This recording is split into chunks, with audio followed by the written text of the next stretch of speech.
To automatically enable dark mode on your Samsung Galaxy S25 Ultra at night, swipe down from the top right corner of the screen to open up the quick settings panel, and then tap setting icon. Scroll down the screen to find display, tap display, tap dark mode setting.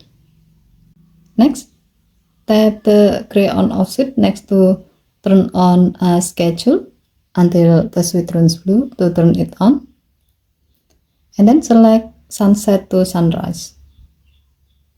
With this setting, your phone will automatically enable dark mode from sunset to sunrise on your current location.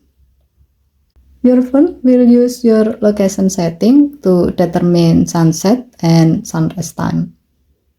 Okay, thank you for watching. Please help to like and subscribe. Have a nice day.